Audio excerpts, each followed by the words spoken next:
Australia में हाल ही में एक ऐसी दिल दहला देने वाली घटना हुई जिसने पूरी दुनिया को हिलाकर रख दिया। तो चलिए आज इस पूरी घटना की तह तक जाते हैं और देखते हैं कि सोर्स मटेरियल इसके पीछे के कारणों और इसके नतीजों के बारे में क्या बताता है। हमले के फौरन बाद जो सबसे पहली और सबसे बड़ी प्रतिक्रिया आई वो सीधे ऑस्ट्रेलिया के प्रधानमंत्री की तरफ से थी। उन्होंने इसे साफ साफ कहा, यह महज कोई जुर्म नहीं बल्कि नफरत और आतंकवाद की एक घिनौनी हरकत थी। तो चलिए सबसे पहले ये समझते हैं कि आखिर उस दिन हुआ क्या था। एक नज़र डालते हैं इस हमले से जुड़े कुछ बुनियादी तथ्यों पर। जो सरकारी आंकड़े आए उनके मुताबिक इस हमले में 15 से ज़्यादा लोगों की जान चली गई और 42 लोग घायल हुए थे। जरा सोचिए, पीड़ितों में 10 साल की एक बच्ची से लेकर 87 साल के बुजुर्ग तक शामिल थे।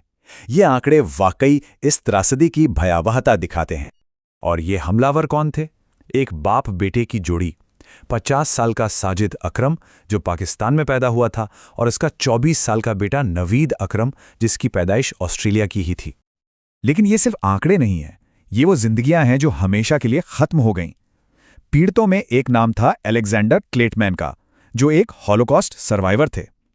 सोचकर देखिए, जिस इंसान ने इतिहास का सबसे भयानक नरसंहार झेला, उसे अपनी जान ऑस्ट्रेलिया के एक बीच पर गंवानी पड़ी। जैसे ही हमले की ये भयानक खबर फैली, हर किसी के जहन में एक ही सवाल उठा, आखिर ये हुआ कैसे? इतनी बड़ी चूक कैसे हुई?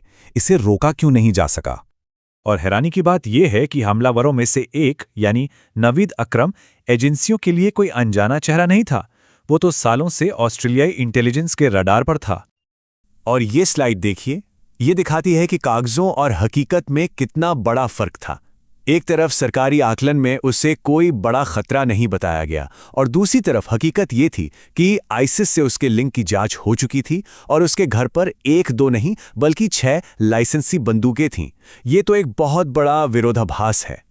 तो ठीक है, इंटेलिजेंस की नाकामी तो अपनी जगह है, लेकिन सबसे बड़ा और सबसे मुश्किल सवाल तो ये है कि आखिर क्यों? इस हमले के पीछे की वजह क्या थी? मतलब ऐसी क्या वजह हो सकती है कि एक बाप और बेटा मिलकर हंसते खेलते परिवारों पर, बच्चों पर गोलियां बरसा दें? सोर्स मटेरियल इसी सवाल की तह में जाने की कोशिश करता है। एक सोर्स, द चाणक्य डायलॉग्स, इसका बिल्कुल सीधा सा जवाब देता है।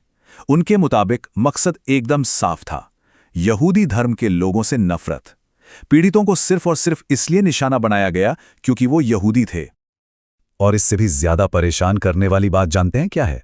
ये कि इंटरनेट पर कुछ लोग इस हमले का जश्न मना रहे थे। हमलावरों को हीरो तक कहा जा रहा था। ये दिखाता है कि कट्टरपंथी की जड़ें ऑनलाइन दुनिया में कितनी गहरी हो चुकी हैं। इस हमले की गूंज सिर्फ ऑस्ट्रेलिया में ही नहीं रुकी, बहुत जल्द इसने एक बड़ा भू राजनीतिक मोड़ भी ले लिया, जिसकी आंच सरहदों के पार तक महसूस की गई। सोर्स मटेरियल के मुताबिक पाकिस्तान ने इस घटना पर आत्ममंथन करने के बजाय एक तरह का इंफॉर्मेशन वॉर छेड़ दिया।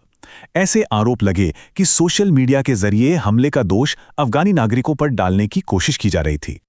और इसी घटना ने भारत और पाकिस्तान के बीच पहले से चले आ रहे तनाव को और हवा दे दी।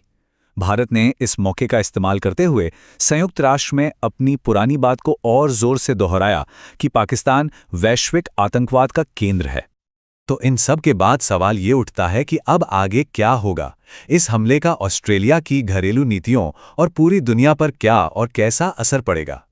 सोर्सेज का मानना है कि ऑस्ट्रेलिया अब 2 बड़े क्षेत्रों में अपनी नीतियां सख्त करने पर मजबूर हो सकता है। पहला है इमिग्रेशन कानून, जहां पाकिस्तान जैसे देशों से आने वाले वीजा आवेदकों की शायद और भी ज्यादा गहरी जांच होगी।